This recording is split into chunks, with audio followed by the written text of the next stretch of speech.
Good afternoon, everybody. Thank you for taking some time today. Obviously, we're heartbroken and continue to work really closely with the James Smith Cree Nation leadership and many other Indigenous leaders in Saskatchewan to make sure that as the community goes through this crisis and tries to support one another in this extremely horrific time, that all resources from the Government of Canada are mobilized. I've been in close contact with community leaders, with the national chief, as well as lots of regional chiefs, and made sure that people know that they can count on the Government of Canada to help support the many kinds of services and expenses that are going to arise as the community and community members work through this terrible time. I'll turn to Minister Mendicino. Thank you very much, Patty.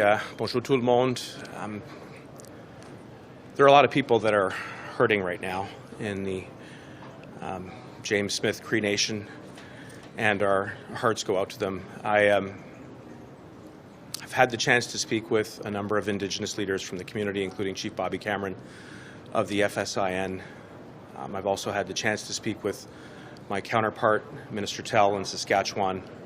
And the most important message that I imparted to them was, we're here to help however we can. I've had too many of these conversations with families who have been impacted by violence in our communities and in all kinds of forms.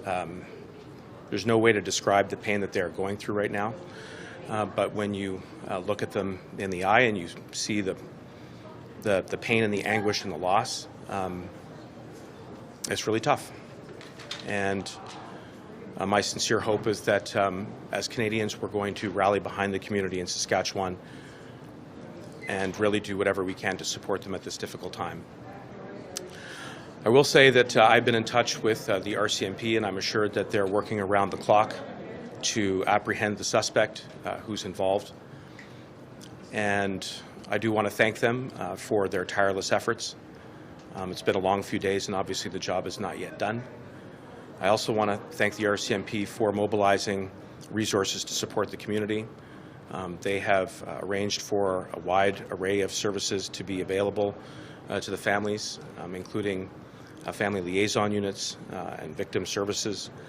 They're all being put to the community to be accessible because no doubt the families who have been impacted by this are going to need that support in a really concrete way. And so I am assured that that is happening.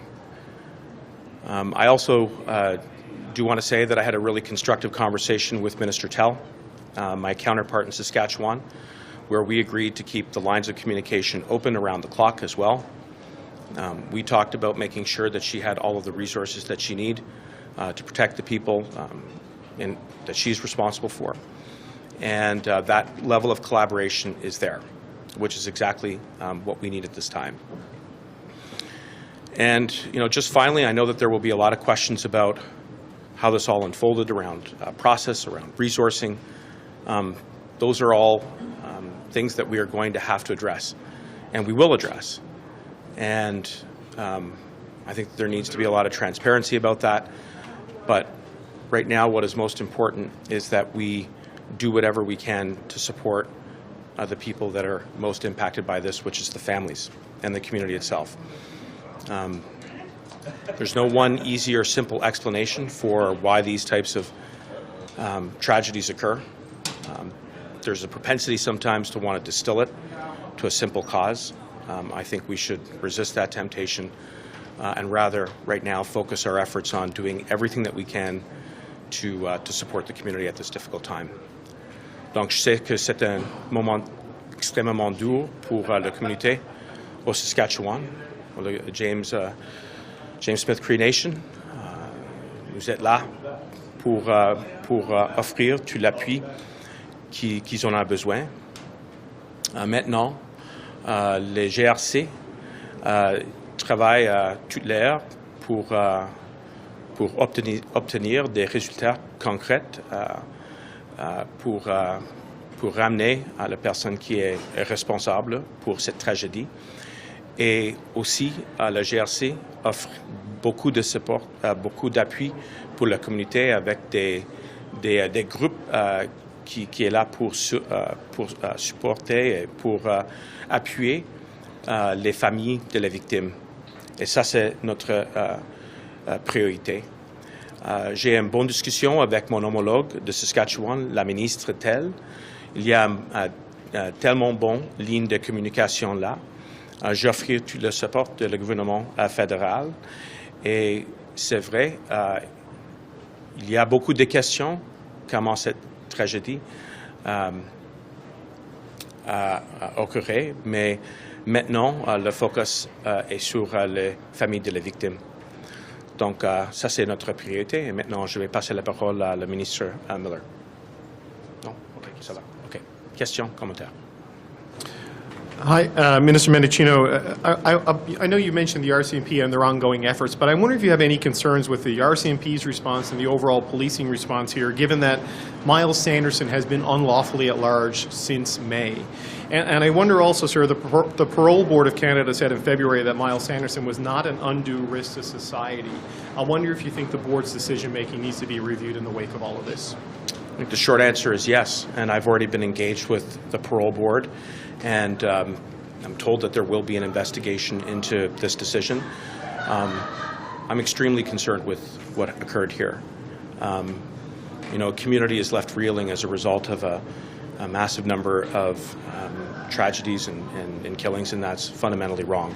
And as I said in my introductory remarks, there will be an appropriate time and a place to review policy and resourcing, and we need to embrace that review. We need to be transparent with Canadians to make sure that this kind of thing never happens again. But right now, our top priority has to be to support the families. And on the policing response, that he's been unlawfully at large for months? Look, I think it's incredibly important that when somebody's at large and there's a warrant for their arrest and they have an extensive criminal background, that all the resources are there to be able to apprehend that person as quickly as possible. And we do need to take a very careful look as to what occurred in the situation and when. And as I said, I think we need to be very transparent about that review. I am assured that the Parole Board of Canada will be undertaking an investigation of the decision. I think the process for review begins there, but it certainly does not end at that point. And that's why, at the appropriate time, we will be putting our energies to make sure that this kind of tragedy does not occur again. But we have to be focused on the families right now. They're in a lot of pain, as you can imagine. The trauma is indescribably difficult. And I am also assured that the RCMP are full court press, doing everything that they can to mobilize resources to be there for them. Monsieur Mendicino, en français, le suspect avait été condamné à 59 reprises au cours des 20 dernières années.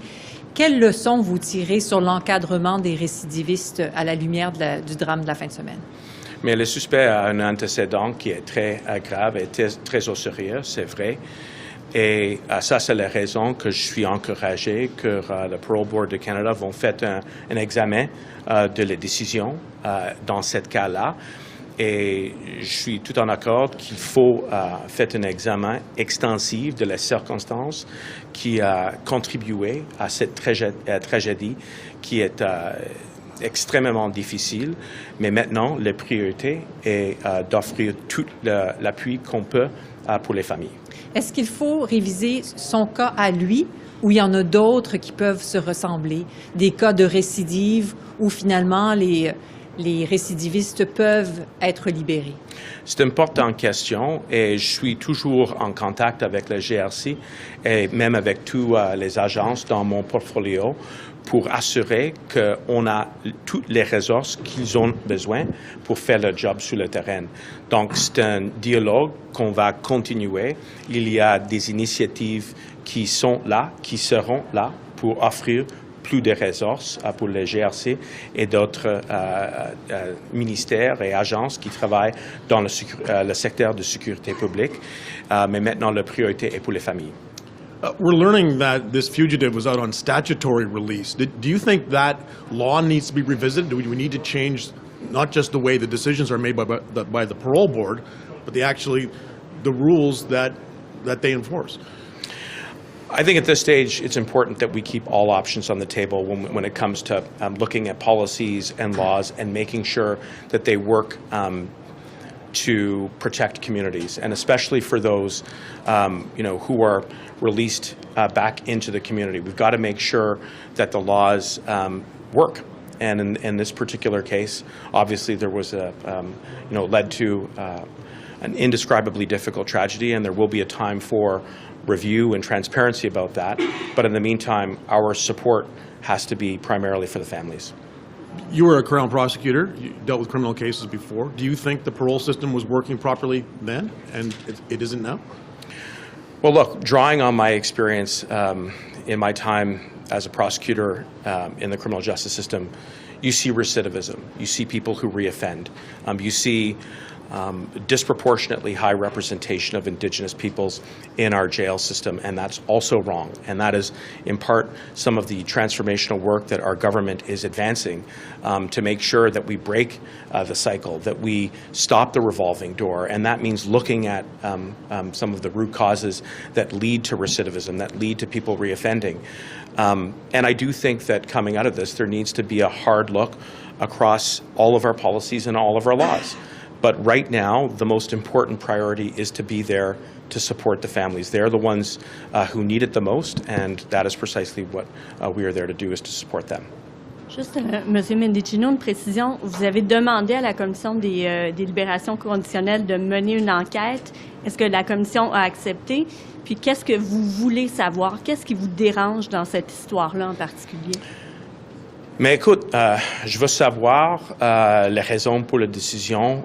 Je veux savoir s'il y a peut-être des erreurs dans le processus. Ça, c'est une partie de l'examen qui vont être avancées par l'examen, qui est un examen indépendant de le gouvernement qui est élu.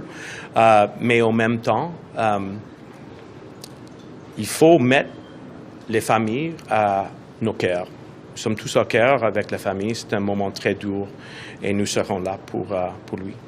Ça prend, je sais que vous parlez de l'importance des familles, là. Je veux juste revenir quand même sur l'enquête. Ça prend combien de temps normalement une enquête comme ça?